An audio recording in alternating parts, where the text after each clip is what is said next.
وضع الانترنت، والله يحميك يا رب. انا سؤالي فقط انه كان لو مثلا الشعب السوري قرر انشاء دولة اسلامية، اختار يعني، وفقط شو يكون تعاملكم مع يعني حتى اللي على الجبهة مثلا، يعني المقاتلين الان. بس انا بحب الفت انتباه الشباب، اذا في حدا من سوريا لازم يعرف الكلام هذا اللي عندك. اول شيء العلوية ما هن الطائفة العلوية الموجودة عندنا هون. هون معنا طائفة علوية نحن. عندنا طائفة اسمها صفوية. هن اجوا بكلمة العلوي من العلوم. طبعا نحن العلويين مو هن العلويين معروفين من وين موجودين.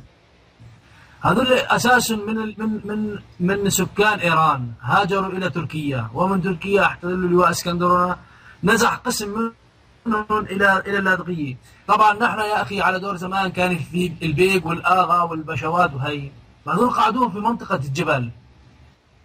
صار نحن دائما الانسان السوري او العربي بحب يستثمر الارض، بحب الزراعه، بحب التجاره، بحب الصناعه. فهذول قعدوهم وين؟ في منطقه الجبل.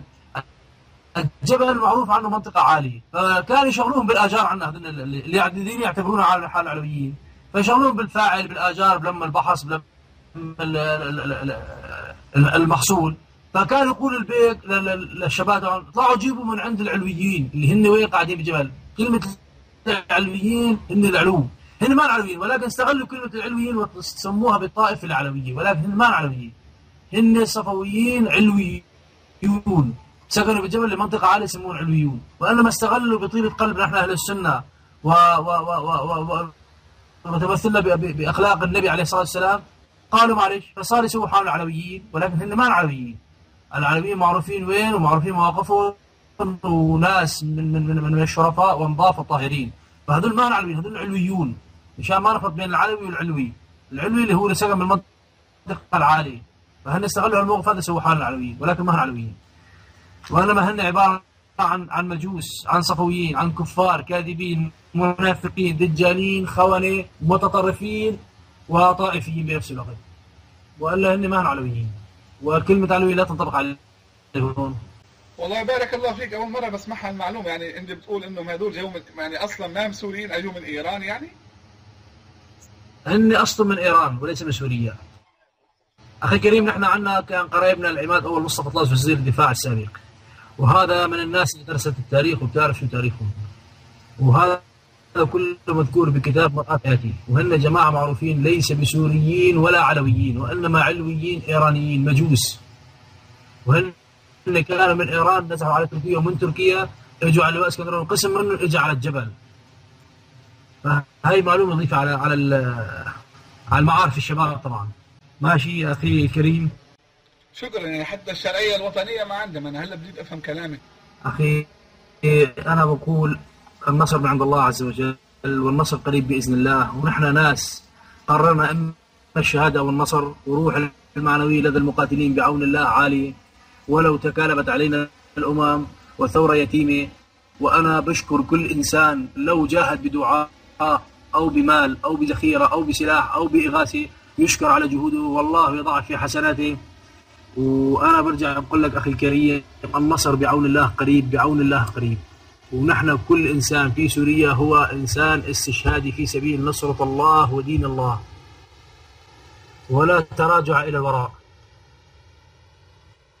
وهذا أنا بكلامي ونيابة عن كل مقاتل في سوريا طلع لوجه الله. أنا شو بدكم، أنا بإذن الله خادم لكل إنسان ساهم في الثورة، وأنا بإذن الله مقاتل مثل أي إنسان. صحيح نظامك منشق، وكنت من الناس الذين يحسبون على النظام، ولكن أنا انشقيت لما شفت الدم وهالناس اللي انظلمت. وأنا على فكرة من الناس اللي اعتقلت لدى المخابرات الجوية 10 أيام، واعتقلت لدى الأمن العسكري 4 أيام. فسوء المعاملة وقلة الأخلاق والدين الموجودة عندهم، والله لا بإسرائيل ولا عند أي إنسان. والله هذا النظام هو من علم إسرائيل أسلوب العنف، وهذا النظام هو من علم الإرهاب، وهذا النظام هو من علم الكذب والنفاق. وهذا أخي صار يكذب يصدق كذبته، صار يخترع شغلات. يعني إذا بحكي لك، ولا إني نهيت موضوعي، بس راح أحكي لك حادثة صغيرة. قبل ما انشق كان في شاب اسمه حمزة الخطيب من درعا، معروف هذا على مستوى العالم كله. حمزة الخطيب عمره 13 سنة. قديش عمره؟ 13 سنة.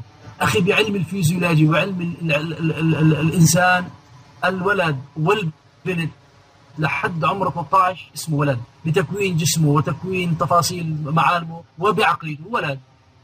بعد 13 الولد، البنت بتروح بمورثات انثويه، اما الولد بيتم لسن الاربع 15 بصير بمورثات الذكريه. والله كنت في الجيش كان يطالع اشاعه انه حمزه الخطيب راح ليغتصب نساء الضباط في درعا.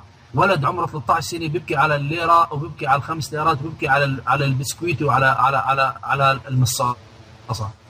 طالع دعاء انه هذا ولد راح يغتصب نساء الضباط. فكان عنده اسلوب بالكذب والنفاق، لكن حرف الدين وحرفوا لك الشعب ببعضهم. ولكن هاي الثورة والله حببت الناس ببعضها، والله صار في تسامح، صار في أخوة، صار في معارف.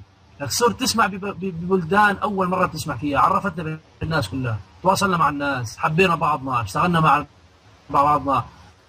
لك صرنا نزعل على زعل الناس، نفرح على فرح الناس. صدقا بالله هذا البلد صار لك، هذا البلد إذا سامح فعلا بلد كريم وشعب كريم، لأن بهذا البلد صار في كل بيت في إما معتقل أو شهيد أو قتيل أو مغترب أو جريح أو مصاب. دمر البلد بشار الأسد، نظام بشار الأسد دمر البلد. فيا أخي والله نحن الشعب السنة والله شعب طاهر وشعب نظيف وشعب لله في الله. والله لو ما طيبت قلب ما وصلنا المواصيل، ولا كان من بداية بترنا الموضوع كله. ومع ذلك بنقول أخي الله يختار الخير، بركي لعله عسى يصلح الحال. لكن نحن نصلح وبيخرب، نحن بنخيط وبيشق، نحن بنداوي وبيعطل.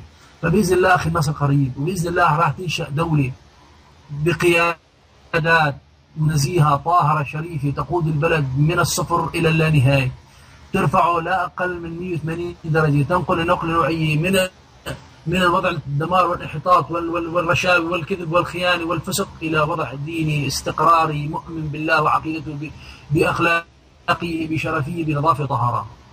وأكد لك أخي الروح المعنوي لدى المقاتلين قوية جدا جدا جدا، وهذا حزب الله سيسقط شاء أبا كما سيسقط بشار الأسد. وأنا بدي انهي كلامي بقصيدة شعرية معلش أخي الكريم، أنا بدي انهي بموضوعي، بدي أقول لك سلام أيها البلد، سلمت من يد الأسد، وسلمت أمة فخرت بأنها ستسقط رأس الأسد، وسيسقط بإذن الله. أخي الرائد، خليني أقدم أخونا الحلبي، أنا عربي. تفضل أنا عربي.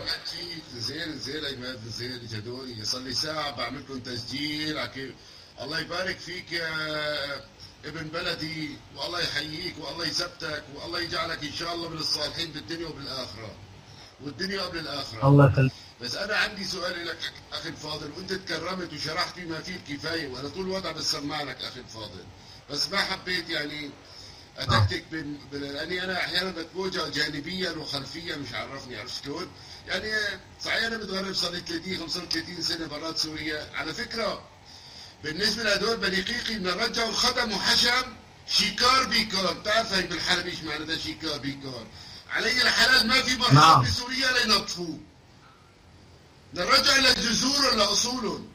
بس أنا عندي سؤال لك يعني معلش، بما أنك أنت يعني من الناس اللي قاعدين في الخط الأول في الدفاع عن أعراضنا وعننا كمغتربين أو كسوريين بدرجة أولى، هل ممكن نسامح هالطائفة القذرة هاي؟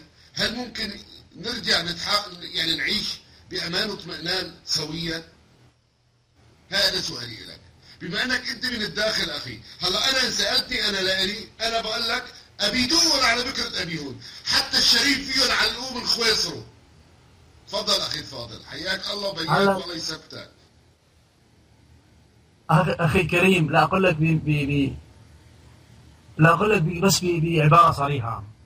أنت إذا عندك أخ أو أخت أو ابن أو أب قتل على أيدي النظام، والنظام يتمثل بالطائفة العلوية، الطائفة الصفوية عفوا،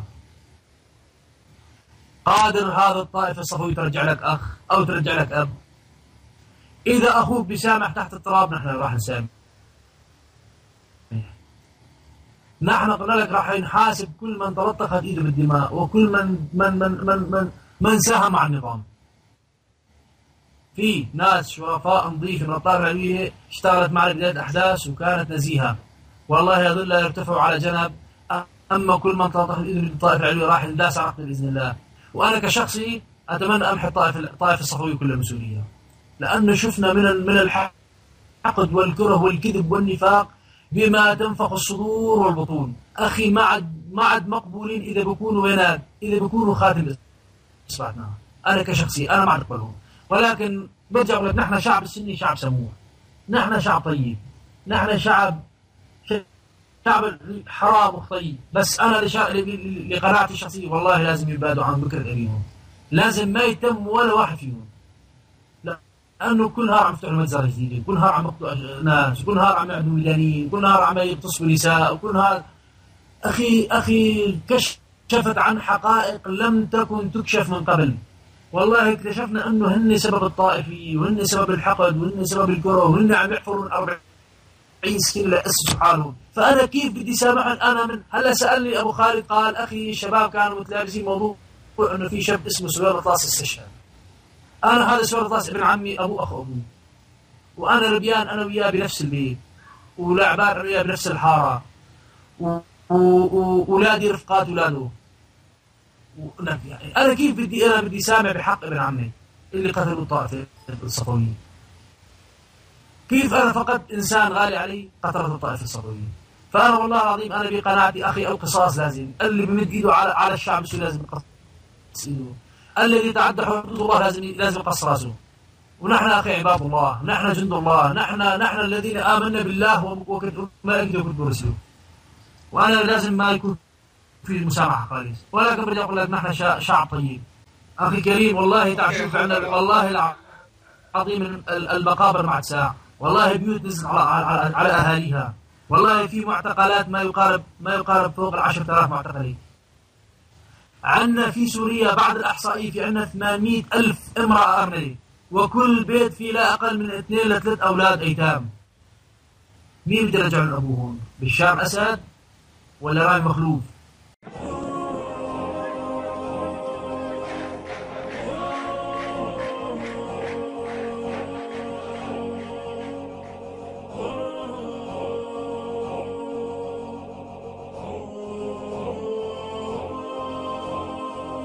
صبرا يا نفسي، صبرا يا نفسي معنا الله،